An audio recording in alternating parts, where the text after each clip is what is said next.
Last night I watched the Netflix documentary Inside the Manosphere, directed by Louis Theroux. He talks about all the guys in the red pill manosphere spaces like Andrew Tate, Myron, Justin Wallers, Sneeko, and these type of guys. And I wanted to highlight my opinion about the things I liked about that documentary, what I necessarily didn't like about that documentary, and a couple critiques that could improve this type of dialogue and conversation, which I believe needs to be had in this industry. So let me first talk about what I actually liked about this documentary. Like I said, this was directed by Louis Theroux, I believe his name is, Louis Theroux, I'm not sure how you pronounce it. But he basically takes three of the guys that I actually recognize in the Manosphere: Myron from Fresh and Fit, Justin Waller, Sneeko, and then there was another guy, I believe his name was Harrison.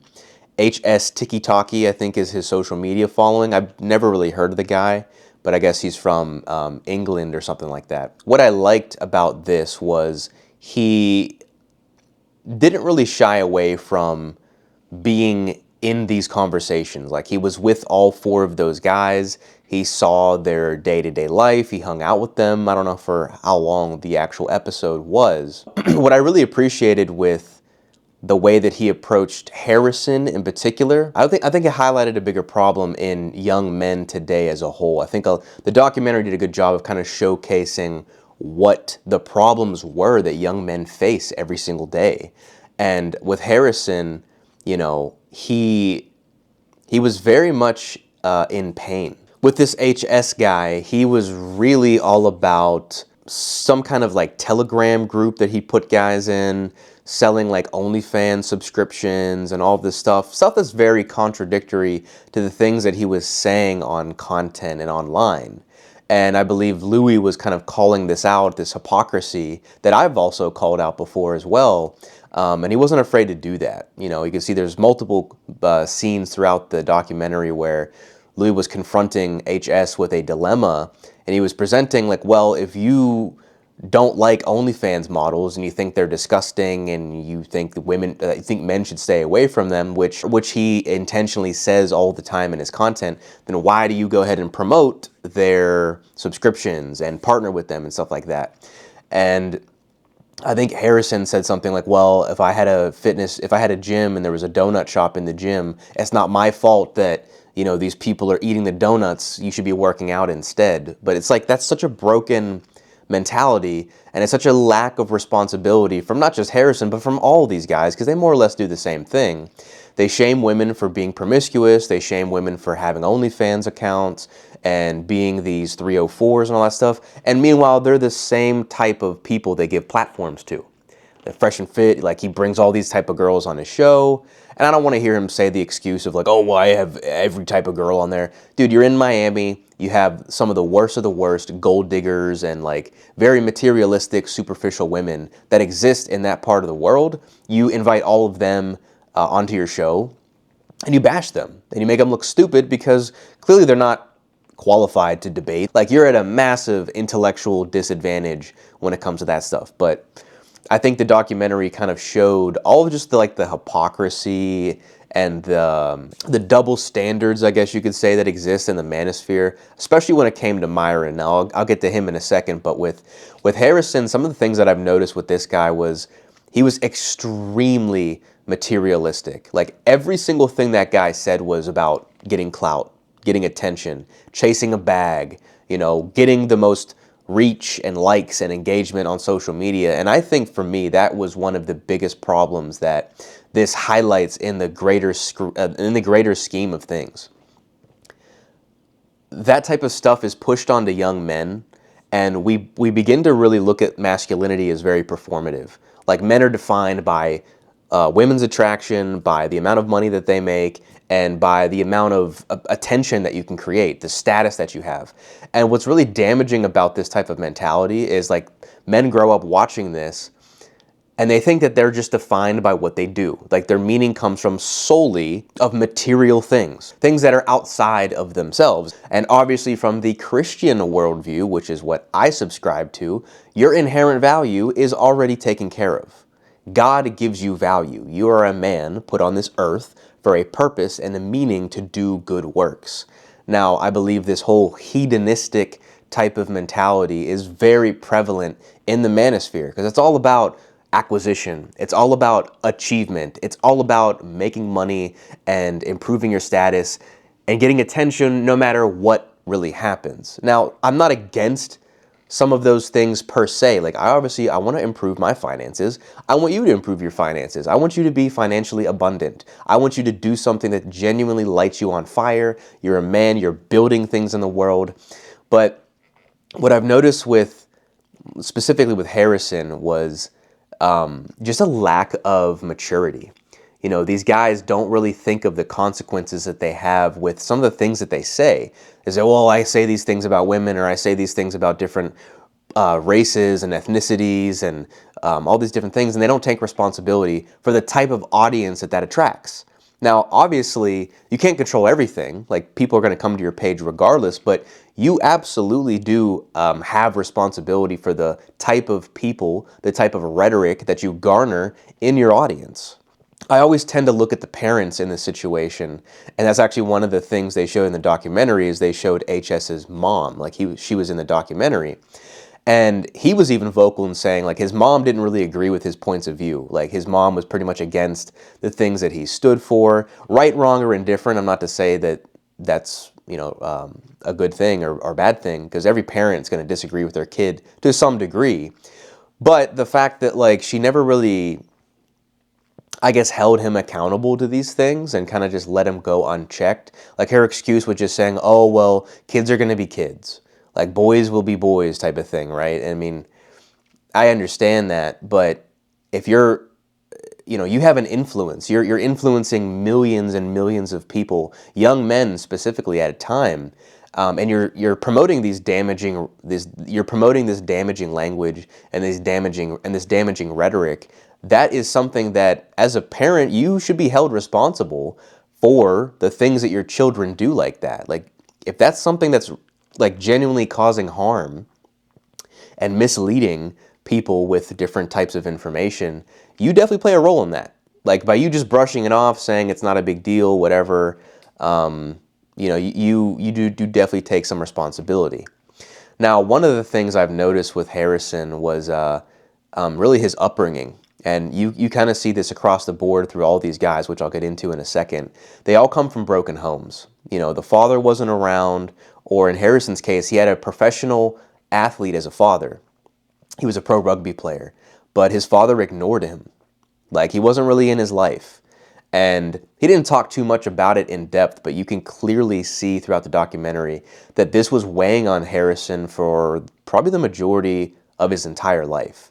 Like, he acted like it wasn't a big deal. Oh, I don't blame him. He was a powerful man, etc. But that damage is absolutely something that sticks with a kid. Because as you grow into an adult, if you feel neglected by a father, if you feel like you weren't fully seen or heard or cared for the way that you needed, that's going to manifest into a lot of things as an adult if you don't do the work to actually, you know, do the proper healing and the proper reflection that's required to mend some of these wounds. And that's something that I saw another guy react to this. His name is The Authentic Man on Instagram. I'll give him credit, because it's the same things that I was thinking of as well. You know, these men basically project their wounds onto other men, and their pain and their struggle onto other men, because deep down they feel very powerless. They feel very insecure. Like, the reason that all the hedonism and the materialism and, like, objectifying of money and women and status and all that stuff is so important to these men is because deep down they have an inner wound that they don't feel like they're enough. They will never, ever, ever, ever, ever admit that. But that is truthfully what is going on, especially when you're someone who has done this kind of work. Like, I've been doing this work for almost 10 years now on myself, and very recently started doing this type of work on my clients. And everything that we do is based on the identity that we take.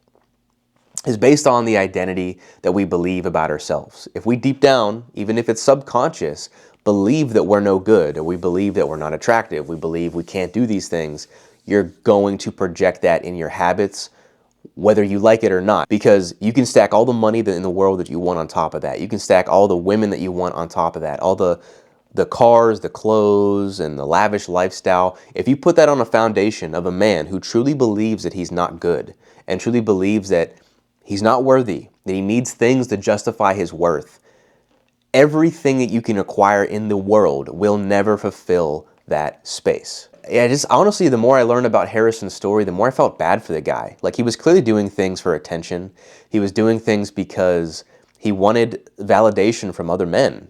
Because clearly he didn't get it growing up from his father. So that just trickles down into the next cycle. And, you know, the kinds of men that he was attracting were also the kinds of men that had father wounds as well, that also had trauma and a bad upbringing and a rough childhood. And it's like, you know, the saying, hurt people, and that's the type of people that you attract with the kinds of things they were doing. I mean, he was like, you know, you'll have to watch a documentary yourself, but he was like fighting this guy, and then, like, he didn't want to post it, and then he was talking smack about Louis and doing all these things to try to make himself seem like the bigger man, like, oh, I'm better than this guy. Talking about Louis, like, I'm better than Louis, like making fun of crack. And I'm all about, hey, like, men, we roast each other. That's how we bond. That's how we get along. I understand that. I endorse that. I think that's normal. I think it's healthy. But there were moments where Harrison kind of took it too far, and he would like talk behind his back. He made videos about him. And try to prop himself up like Harrison was like the top G, right? And Louis was some weirdo. And, you know, I have my own thoughts about Louis. I'll get into that a little bit later too. But it's just very insecure, man. It was really giving a lot of like deep emotional wounds. Because these guys in the Manosphere, man, all of them really are very emotionally immature. And I think the more that you study them and understand their movements, you can kind of see this. Louis wasn't afraid to challenge a lot of these guys' ideologies and worldview. Like, take Myron, for example. That was one of the guys that he had confronted during this documentary. At the time, Myron was dating this girl named Angie. She came on the documentary, and Myron's whole worldview is like, I could be a one-way monogamist, meaning he could do whatever he wants, but she has to be loyal to him and not, you know, go outside of their relationship. Now, obviously, at this point, they've been broken up for a while now, but when this was filmed, she went on the documentary, and Louis wasn't afraid to challenge them. He's like, Angie, what do you think about this? Like, do you agree that Myron wants multiple wives someday? Like, that he's free to do what he wants, but you can't see other men? And you can clearly see that she was struggling with this idea. I know some guys, like Myron, has backtracked since then, saying, oh, she just wanted a family, blah, blah, blah. Her face told a different story. Like, the body language does not lie. She was clearly uncomfortable with the idea of Myron doing whatever he wanted and being with other women. Meanwhile, you know, he can't get other girls. Like, that's not just my opinion. I know it's a fact. Like, he does not have any real success with attracting women, but that's beside the point. And on camera, you can see that she was struggling with it. And, you know, Louis was very open and confronting Myron. Like, you can see, like, she was in pain, Myron. And Myron's like denying it. He's like, no, she doesn't care. I'm like, yeah, I don't think you understand women, dude. I don't think you can read body language. And Myron was one of the guys that it looked like he had the most to hide, which I think this highlights the whole Manosphere. A lot of these guys, behind closed doors, are not what they appear online. And even Angie, Myron's girlfriend at the time, was saying that in the documentary. There was actually a point where she said, yeah, Myron says all these things online, but when he's with me behind the camera, he's a different guy, and he's a lot more caring and stuff like that, which who knows how true that is. But it's just funny because I know that for a fact. Like, you can see these guys and know that they are just kind of putting on an act. Like, they're very performative, and they're trying really hard to be like pseudo-masculine or super alpha or whatever. But behind closed doors, that's not really who they are. There's a moment where Louis was actually asking one of, I believe it was Myron's assistants or one of his workers, was a woman in another room while he was on the podcast. He was trying to ask him more questions and just ask about the setup and how things are run on their show every night. And then Myron he texted her in the middle of this because he found out about it and told her, yeah, you need to stop talking, get out of here, whatever. And it's just this like fake dominance that Myron always plays. Like, he has to feel like he's the guy in charge because deep down, this reflects his genuine feelings of being powerless. So he has to feel like he's in charge all the time by ordering people around. It just shows the lack of authenticity and the lack of transparency that these guys have. Not that I'm saying you need to talk about your entire life and be super open all the time. But, you know, it does look a little suspicious when you openly shut things down like that, when all the guy doing was asking questions. I mean, he was just asking questions about the setup and the podcast and a little bit of Myron and whatnot. So the other two that he interviewed was, like I said, Justin Waller and Sneeko. And with Justin, I've never really had bad opinions about Justin. Now, obviously, I don't agree with everything that guy says. I definitely don't agree with his lifestyle. He went to his house. Like, he was asking Justin about these deep, intimate things, which is another thing I like about the documentary. Like, he actually went to their personal house and asked, like, their family and things like that about the way that they live, the way that they think, you know, their ideologies and the things that they believe in. And he brought that to their home. He wasn't afraid to ask those questions either. So I did like that about the documentary. Like, he wasn't afraid to just be in their space. And again, I agree with some of the things they say, but it just seemed very odd that you have an entire family, you have children, and you're allowing your husband or your man, whatever, to just kind of go do whatever he wants. I don't think they were really understanding the impact that can have on a child's life to see your parents, or specifically your father, kind of going out and doing what he wants while mom is at home being loyal and faithful, and that doesn't seem strange. I don't know. I just have a lot of questions around that. I know for a fact that leads to a lot of trauma in children. I'm a Christian, so this is coming from a Christian worldview. I believe in monogamy, one man, one woman, husband and wife, nuclear family, and all that. Because when you entertain a polygamous type of lifestyle, and I don't think a lot of these red pillars and Manosphere guys own up to the fact that that deeply affects a child and their development and just the way that they grow up and their views of relationships. It's very damaging. The healthiest and most ideal, optimal setting for raising a family is going to be a monogamous relationship. And I'm not just saying that because it's my opinion. There's actual scientific research, psychology studies that prove this. You can go look this up yourself. So it is a little alarming when these guys have children and they still kind of preach the things that they preach. And it makes you wonder if they're really even being genuine about it, or if that's just something they say, again, because it's all clout chasing, because it's just seeking attention. When he interviewed Sneeko, I have my own opinions about Sneeko. I don't really think that guy, and I'm not trying to be mean or anything, but I think that guy just kind of follows everything that people do. Like, he's very back and forth with his opinions, his ideologies. He recently converted to Islam, and I say that in quotes because I don't even know if it's fully genuine. I think he just does things because, again, it comes back to the same thing that I believe that was really highlighted through this entire documentary: the lack of father figures in the home, the lack of strong masculine role models. Sneeko, I don't know his backstory like that, but I'm assuming his father wasn't super prevalent in his life.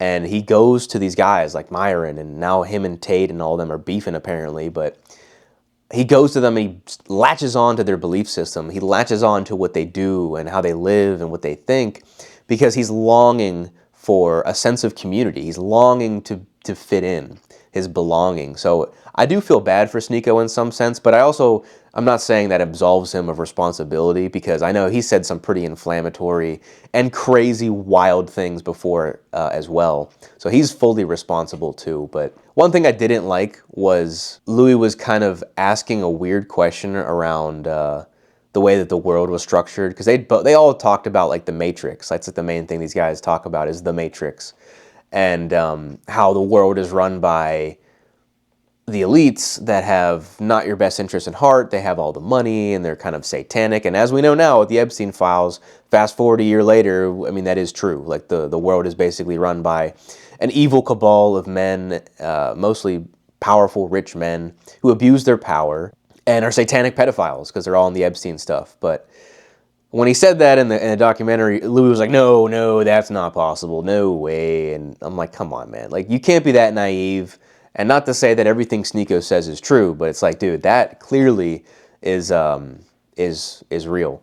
But that does lead into things that I disagree with in terms of the documentary. Things I didn't like necessarily. I did like Louis' questions. Like I said, I liked how he challenged them, but I don't think he challenged them enough. And what I mean by that is the questions that he was asking was almost coming across as very judgmental and you sound wrong, so you shouldn't be doing this. And I have a problem with that just because it doesn't allow for further exploration of these guys' worldview. A guy that I think does this really well is Andrew Wilson, who, again, a guy that I don't agree with everything, but he's a Christian. He's more conservative. And he also debates some of the things that the red pill guys say. So he's also, he does a really good job of like understanding somebody else's worldview. Even though he disagrees with it, even though he doesn't endorse what they're saying, it's an art of asking the right types of questions so you understand how these worldviews came into place. And I think Louis was kind of having a little bit of a condescending tone to himself, a little bit of a judgmental vibe, especially when these guys said more of their extreme views. And again, I don't disagree necessarily with his reaction. I probably had the same type of reaction because these things that these guys were saying I didn't agree with. But I think that as a documentary person, as the guy that was interviewing this, I think it'll lead to much more fruitful conversation if you can just bring these guys' worldview out. Instead of saying like you're wrong or that's strange or I don't agree, you allow people to shut down that way. And especially with men are going to get defensive because their worldviews are being attacked. Their identity essentially is being attacked. So you want to just ask better questions. And maybe this is me as a coach. I've had more practice doing this, so I understand how it works. But if you're going to interview someone like that, I do think instead of seeming a little bit more judgmental, just ask better questions that get to the root of that belief system. And then the audience can watch and be like, oh, wow, that they can relate to that. I say, wow, I got to make sure that I don't fall down the same path. What I also didn't agree with, and this is something, again, I'm not trying to take credit for this, but this is a great point. The Authentic Man on Instagram said this. They didn't really show the larger impact of these views in daily life because, these guys that they were showing, like they had like the Lambos, they had the nice houses, like all the places, the locations they were in was Marbella, Spain, New York, Miami, really rich and just like super wealthy looking environments, which kind of makes these guys look like larger than life. At least Louis didn't really ask too many of like normal people in the everyday world what these type of mindsets have done to them personally. Like there was a lot of times where these guys were walking down the street and some kids and a couple young men would come up to these influencers and they'd be like, oh my God, Sneeko, or oh dude, Justin Waller, or whatever. And they would recognize them. I wish that Louis asked them more questions because that does show the real-time impact of what this type of messaging does to young men in the world. Like ask them, like, what are your views on women? Actually bring up some of the more controversial things that these guys have said to their audience and genuinely say, like, how does that sit with you? Or like going into even local schools and universities and places of business and things like that, and talking to men, like talking to real life, everyday, average young men, and just asking what these types of opinions have done to their mindset, to their worldview, to their life. I think that was a really big missed opportunity for the documentary because they could have really understood the psyche of the modern man by asking them. It's one thing to disagree with the larger figureheads, which is something I do as well, but it's almost lacking a bit of, I wouldn't say integrity, but it's lacking a bit of like journalistic responsibility to not go to the audience that these guys are affecting and really understanding them. Now they did some of that. Like there was two men in particular that Louis interviewed, and these guys were in the same situation. Like these guys had a rough childhood. The one guy in particular said he lost his brother earlier in life and kind of just like brushed it off. Like I think a lot of these guys, at least the audience members that they were talking to, they were in deep pain, man. They were in deep trauma. And it's like the achievement and the status-driven success that these guys are looking for is a way to cope with the pain. And they use money, they use status, they use women as a way to cover up these unmet feelings. And I really wish Louis would have dived into that even more. Yeah, my whole message is like, the way to be masculine is to actually be authentic to yourself. You don't have to perform. You don't have to like overly be the tough guy or put on the mask or try to be someone that you're not. It's understanding your identity comes from God. God made you to be a certain type of man. God put good works in front of you.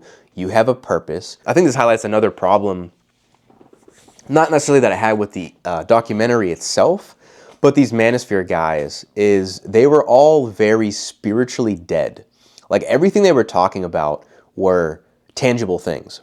Money, women, status, attention, clout, all that.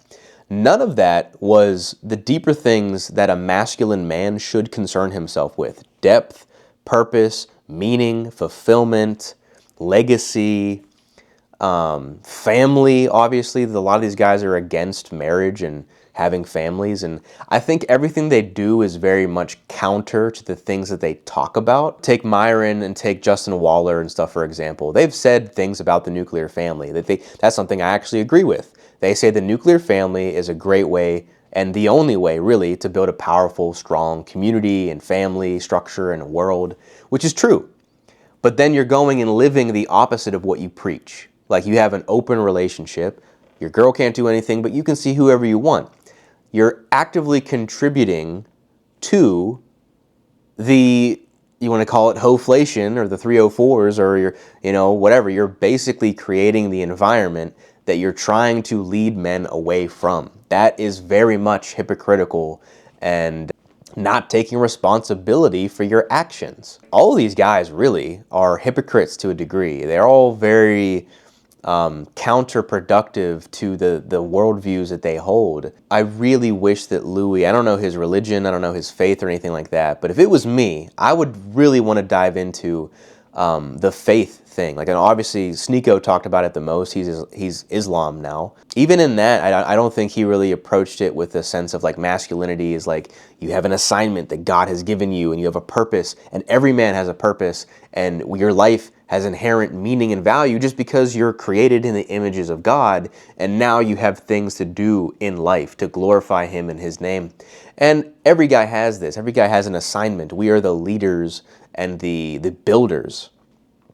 And I think the way that some of these guys described it was from a materialistic point of view. It wasn't for virtue, it was for self-fulfilling interest. These guys are very self-centered. Like, they don't really care about the greater impact of the world or society or what their actions do. They just say, oh, well, if I make money doing it, I don't care. If I get fame and acclaim from this, then it doesn't matter what I do. And this type of mindset is extremely damaging for young men to hear and to understand, because that's not leadership. Imagine if a quarterback on a football team, let's say he throws 5 or 6 touchdowns, but they lose the game for whatever reason because maybe the defense is trash.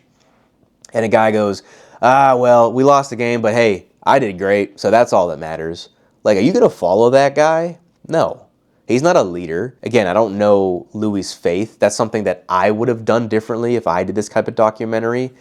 Looking at these guys is like deep religious views, because a lot of them, I believe, are pretty secular. Even though they might speak in more of a Christian worldview, I know they're not Christians. The masculine man, truly what masculinity is selflessness, sacrificing oneself for the greater good of society and the world, like actually contributing to something valuable. And I know that they think they're doing that through helping men with like money, making more money and understanding women and stuff, but it's really just a Ponzi scheme. Like, the things that they sell are just like stupid courses around crypto and these back-end systems where they make all the money and the guys at the bottom don't really make anything. It's like a pyramid scheme. They did kind of show a little bit of that with like Andrew Tate's Real World and HS's thing that he was promoting. I don't even know what his business was, but it's not really something that's going to lead to a better world, and that's how they market it. That's what it sounds like, but it's not a genuine skill set that's going to improve the life of your life or really anybody else's around you. It's just money-making tactics for the guys at the top. The ones at the bottom think they're grinding and they're making progress, but you're kind of stuck in the cycle and you never really make you never really make your money back. So in a sense, they are scamming guys with all these weird products and services. And at the end of the day, for these guys in the manosphere, it's all a business. They don't actually genuinely care about men improving their lives or truly becoming men of status and power, because they want all the status. They want all of the attention, all the eyes on them. I'll be the first person to clap up someone who's doing well in life. Like, I want my clients to win. If they do better than me in life, great. Like, that's amazing. That just further makes my results solidified, like as a coach, as a leader, as a servant.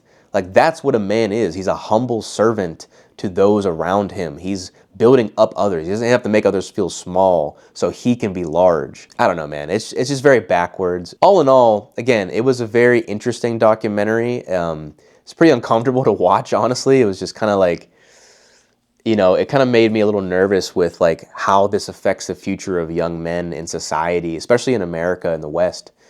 How that affects politics and everything, because it's in everything now. Like the red pill, manosphere, like it or not, it's mainstream. You know, these young men look to these guys as saviors, as idols, and I just think that's wrong, man. Especially being a Christian, like we're not taught to make false idols. These guys are false idols. They're imperfect men. They're wounded men.